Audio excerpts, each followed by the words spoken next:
So I notice in my videos, and I wanted to mention this, my brain works faster than my mouth can process stuff. So I notice in my videos that I'll cut things in half. I'll jump from one thing to another, and it's because my brain is processing faster than I can speak. And I just wanted to, like, an observation, like, people want, like, in other words, I made a video where it's like I'm goofball and making fun and making jokes and swearing like a sailor, and it's gotten a shit ton of views. People just want the entertainment factor. They never want to go deep. They never want to analyze anything. They just, they want to be on the surface, and this is a character I've played my whole life, the goofball. So I am what's called a Sigma personality. And I learned that being the quiet one it attracts too much attention.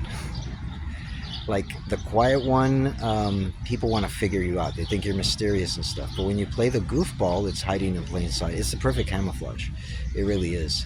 It's like Clark Kent. I used to see Superman as Clark Kent, and I'd be like, why don't you fucking wear a mask like Batman does? But it really is the perfect disguise. It's, a guy who's a total goofball and insecure and whatever, and nobody would ever guess that, he puts on the glasses and all of a sudden it's like, yeah, nobody knows who the hell he is. But it's the personality, and it really does work.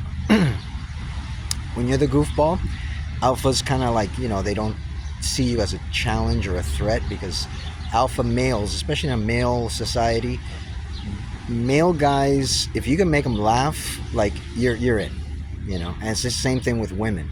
If you can make a woman laugh, you're in.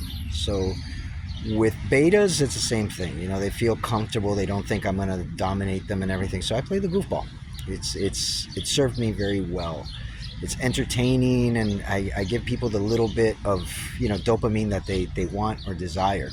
The bad thing is when somebody thinks that I'm a beta or really a goofball, like a gamma male, and they don't understand that I'm a sigma, that I'm playing a part. And that's when the sigma comes out. It's never a pretty sight. Yeah, I am the wolf in sheep's clothing is what I am. And I did that because the term gentleman means to make people around you feel comfortable. So I've always been a gentleman. I've always tried to make people feel comfortable around me. Same thing with my intellect. I have to dial it down and be dumber and be a goofball and not go into the depth of the things, the topics that I want to go into, because nobody wants to go deep. So I'll give you a perfect example. I saw, like, for example, I don't watch TV shows. Like, I never saw Game of Thrones or the Walking Dead or The Boys or any of those fucking TV shows. I never watched any. I watch the reviews, and I get the little clips of what it is, and I understand it, and I get it. I'm like, oh, okay, I get it. So it's a little weird, I know, but I don't need to watch the whole show to understand it. Oh, okay, I see where this is going. So I watch documentaries. I watch things that will help me grow. I'm always, like, accumulating knowledge, like it's going out of style. So I saw a small short video, which was a lady talking about if a man can love two women at the same time. And it was very interesting because she said that a man has, like, this yearning love, and then he has this so it was the yearning love, the family love, and then the erotic love. And it's really interesting because I know this is where I'm weird. So in the Bible, I wanted to really study it. I didn't want to take people's words for it. And I'll give you a perfect example of studying the Bible deeper in the original languages. So there's a verse in the Bible, and I know I'm jumping, but this is what I do. So in the Bible, I'll tie everything up at the end, hopefully. In the Bible, there's a verse where Peter is asked by Jesus, and it doesn't make any sense in English. It's like, Peter, do you love me? Yes, I love you. Peter, do you love me? Yes, Lord, I love you. Peter, do you love me? You know all things, Lord. You know I love you. When you study in ancient Greek, there's 4 words for love. There's storge, which is not used in the Bible. It's family love. Phileo, which is where we get Philadelphia from. That's family love. I'm sorry, brotherly love. You have eros, which is erotic love, and then you have agape, which is unconditional, full-blown, like, you know, love. And so in that verse, Jesus says, Peter, agape? No, Lord, you know, phileo, you know, do you love me unconditionally? No, Lord, you know I love you like a brother. It's like, do you love me unconditionally? Agape. Lord, phileo, you know, Peter, do you agape? And finally, Peter breaks down. He says, Lord, you know all things, you know agape, you know, and it gives it like a deeper meaning. And this is how I like to think. I like to go deep. I like to understand things, including myself. I'm one of the few people, there's a term called metacognitive, which means that every decision that I make, I want to know why I made it, how I made it, what were the emotional things, every feeling, I want to analyze it and just dissect it. And I do this with people as well. I worked in sales my whole life. So it's a tactical advantage to be able to, you know, even going out dating, girls start doing the hair flicks. You know, they turn the head, what position their feet in, are they crossing their arms? And this is the same thing with customers. I'm constantly reading their body language and adjusting. So it's the same thing with myself. You know, I analyze everything. I see everything. It's like my brain is processing so fucking fast that it's like everything else is moving slow. But anyways, this lady had that video, and it reminded me of the Greek words.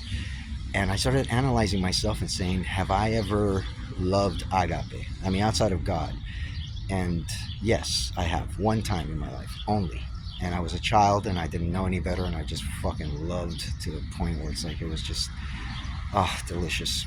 And through that love, I learned pain, I learned suffering, because it's like love, it comes with other things attached to it. You know, I learned what the word impossible means, which for a person like me, I can't get that concept in my head. Impossible. You know, the future is quantum. It's a probability cloud. You know, so many freaking things can happen that you really can't see it. You see a version of it and then it can change. You know, even people who see the future, sometimes the future actually changes by the time it happens, or by seeing it you change it. So it's very fragile. But I learned the word impossible.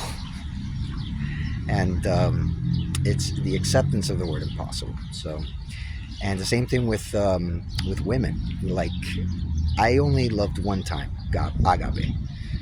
I love eros a shit ton of times, and there's women that I see that they'll activate that eros in me, and I'm like, this chick is not even that pretty. Just something animalistic inside of me that says I want her. It just happened to me right now. That's why I'm mentioning it in the laundry room here. So, skinny girl, nothing, and she had like shaved head, and I just couldn't. I just thought of it, grabbing her by the fucking.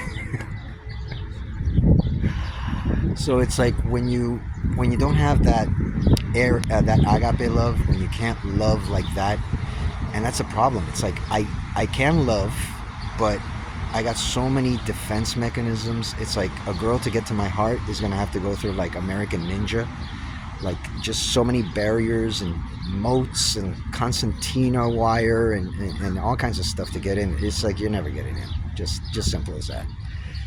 It's too many defenses.